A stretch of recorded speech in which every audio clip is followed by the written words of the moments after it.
सरगुज़िश एक कमसिन सिपाही सालार की, जो एक मज़लूम बहन की पुकार पर हिंदू राजाओं पर चढ़ दौड़ा।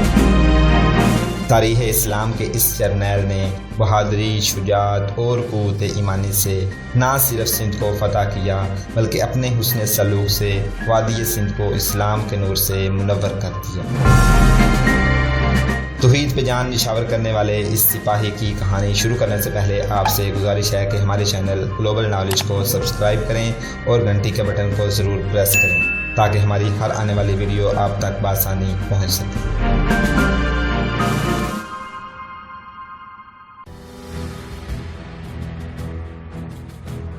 3-4 रोज बाद ये खबर नैरोन शहर में फैल गई कि हिंदुओं के मंदिर का बड़ा पंडित अपने कमरे में मरा पड़ा है। मोहम्मद बिन कासम ने गैर मुस्लिमों को मजहबी आज़ादी दे रखी थी। हिंदू अपने मंदिर में जाते थे और बुद्ध अपनी इबादत गाह में इबादत करते थे।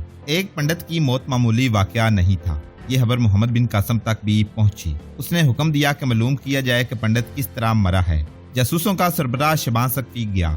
उसने लाश को देखते ही कहा कि इसे जहर दिया गया है। उसने मोहम्मद बिन कासम को यही रिपोर्ट दी।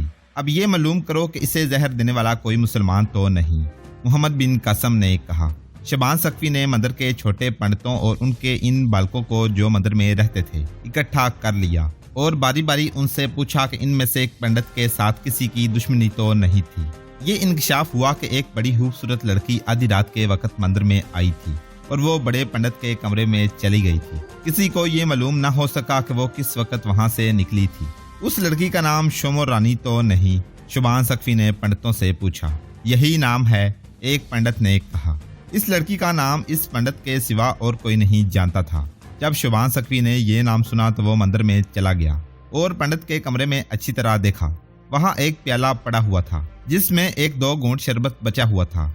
शबान सक्फी ने ये प्याला उठा लिया और मंदिर से बाहर आ गया। उसने कहा कि एक कुत्ता या बिल्ली लाई जाए।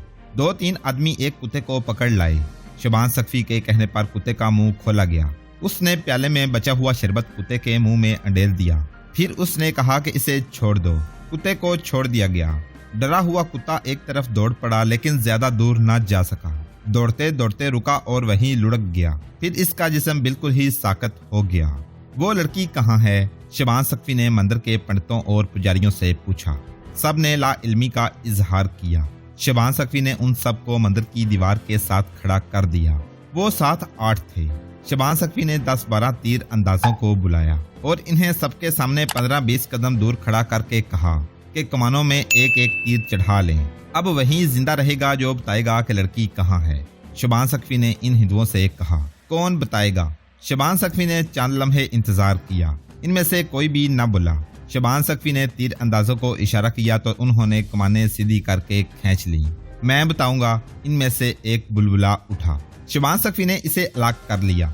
इस आदमी ने बताया कि उन्हें रात को ही पता चल गया था कि शुमो ने पंडित को जहर पिलाकर मार दिया है। पता इस तरह चला कि एक पंडित बड़े पंडित के कमरे में दाखिल हो रहा था और शुमो बाहर निकल रही थी। इस पंडित ने देखा कि बड़ा पंडित बिस्तर पर तड़प रहा था। वो बड़ी मुश्किल से इतना ही कह सका कि इसे पकड़ लो, मुझे जहर पिला गई है। शोमू को पंडित के कहने पर पकड़ लिया गया और सुबह जब शहर के दरवाजे खुले तो लड़की को मर्दाना लिबास पहनाकर बाहर ले गए। कहाँ? शबान सक्फी ने पूछा। वो तो अरोड़ का आधा रास्ता तय कर चुके होंगे, पंडित ने बताया। अरोड़ पहुंचते ही उसे कत्ल कर दिया जाएगा। हाँ, शबान सक्फी ने कहा। पंडित का कत्ल मामूली जुर्म नहीं हो सकता है। इस लड़की को पहले दिन अजियतें दी जाएं। इस हिंदू ने कहा। उसका जुर्म सिर्फ ये नहीं कि उसने पंडित को जहर देकर मारा है बल्कि उसका सबसे बड़ा जुर्म यह है कि उसे जिस आदमी को जहर देने के लिए भेजा गया था उसे उसने नहीं दिया और पंडित की जान ले ली। जहर किसे देना था? शबान सक्फी ने पूछा। आपके सलार मोहम्मद बिन कासम को, उसने जवाब दिया। लड़की ने मंदिर में वापस आकर बताया होगा कि उसने हमारे सलार को जहर क्यों नहीं दिया। नहीं, उसने जवाब दिया। वो आई और पंडित के कमरे में चली गई थी। इस मंदिर में और क्या साजिश हो रही थी? शबान सक्फी ने कहा। अगर तुम बीमार कुत्ते की तरह तड़प तड़प कर मरना नहीं चाहते तो सच बोलना। इस वक्त तुम्हारी जिंदगी मेरे हाथ में है। झूठ नहीं बोलूंगा, उसने कहा। रात को एक औरत कुछ लड़कियों को साथ लेकर आपके सलार के पास गई थी। ये एक साजिश थी।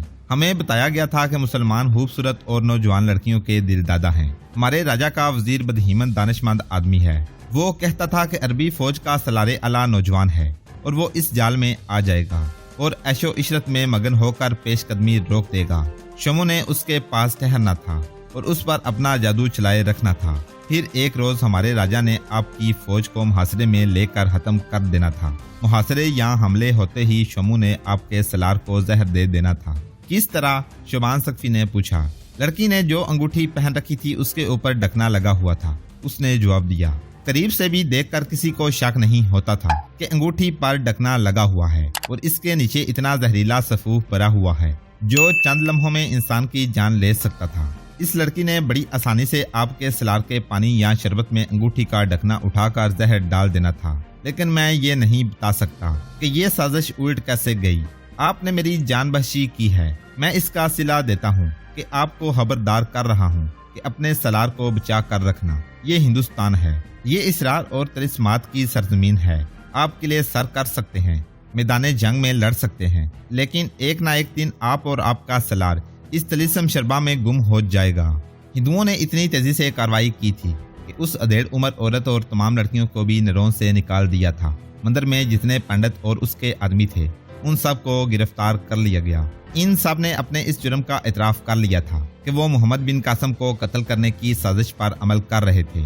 उन्होंने ये भी बताया कि इस साजिश का हालक राजा दाहिर का वजीर बदहीमन है और मायरानी भी उसके साथ शामिल है। हमने तुम्हें मजहब की आज़ादी दे दी थी, शुमान सख्फी ने मंदिर के बड़े पंडित से कहा, और हमने तुम्हें इस पर भी मजबूर नहीं किया कि इस्लाम कबूल कर लो, लेकिन तुमने हमारी इस फ्याजी का ये सिला दिया कि हमारे सालार को कत्ल करने की साजिश की। इसका मतलब ये है कि तुम अपने आप को जिंदा रहने के हक से महरूम करना चाहते हो। ए अरब से आने वाले हमला आवर, पंडित ने अजीब सी मुस्कुराहट से कहा, मैं अपने आप को जिंदा रहने के हक से महरूम कर सकता हूँ, लेकिन मैं मजहब से महरूम नहीं हो सकता। हमने आपके सिर्फ सलार को कत्ल नहीं करना था, कत्ल होने वालों में आप भी शामिल थे और आपके तमाम छोटे बड़े सलारों को भी हमने कत्ल करना था। आपके साथ हमारी कोई जाती दुश्मनी नहीं, ये हमारे मजहब का मामला है। हमने ये सोचकर इतना बड़ा खतरा मोल लिया था कि हम पकड़े गए तो कत्ल कर दिए जाएंगे। जिस तरह आप अपने मजहब और अकीदे पर जान कुर्बान कर देते हैं, इसी तरह हम भी अपने मजहब पर कुर्बान होने के लिए तैयार रहते हैं। तुम कम अकल हो पंडित, शमान सख्फी ने कहा। बातिल के पुजारियों का यही अंजाम होता है। खुदा उनकी अकल पर पर्दे डाल देता है, उनके कान बंद हो जाते हैं और उनकी आंखें खुली हुई होती हैं। देख भी सकती हैं लेकिन उन्हें नजर कुछ भी नहीं आता। अगर कुछ नजर आता है तो वो करीब नजर होता है और वो बातिल की परछाइयां होती हैं। ए नदान अरब, पंडित ने तंजिया लहजे में कहा, मैं तेरे साथ बहस नहीं करना चाहता। मेरी गर्दन तेरे जलाद की तलवार का बेताबी से इंतजार कर रही है और मैं तुझे ये बता देता हूँ कि तुम इस हिस्से में इस्लाम तो फैला दोगे, लेकिन हिंदू मत शहर की तरह इस हिस्से के लोगों की रगों में मौजूद रहेगा और आहिस्ता आहिस्ता अपना असर दिखाता रहेगा। हमारी रूहें बदरूहें बनकर इस हिस्से पर मंडलाती रहेंगी। पंडित ने हाथ आगे किया और शहादत की उंगली ऊपर करके कहा, मेरी पेशगोई सुन ले। तुम्हारे सलार मोहम्मद बिन कासम ने आखिर कत्ल होना है। अगर वो हिंदुओं के हाथों कत्ल ना हुआ तो अपनों के हाथों कत्ल हो जाएगा। वो क्यों? शबान सख्फी ने पूछा। मेरी आंखें बहुत दूर तक देखती हैं, पंडित ने कहा। तुम्हारी कौम का ज़वाल शुरू हो चुका है। ए अरब के सलार, मैं ज्योतिषी और नजूमी नहीं, मैं अपनी अकल की आंखों से जो देख रहा हूँ वो बता रहा हूँ। तुम अकल के कोरे हो पंडित, शबान सख्फी ने कहा और पंडित को अपने सिपाहियों के हवाले कर दिया। उसी रोज मोहम्मद बिन कासम ने हुक्म दे दिया कि मंदिर बंद कर दिए जाएं और हिंदू घरों में इबादत किया करें। उसके साथ ही मोहम्मद बिन कासम ने ये हुक्म भी दिया कि इन तमाम पंडितों और इनके आदमियों को जो इस साजिश में शरीक थे कत्ल कर दिया जाए।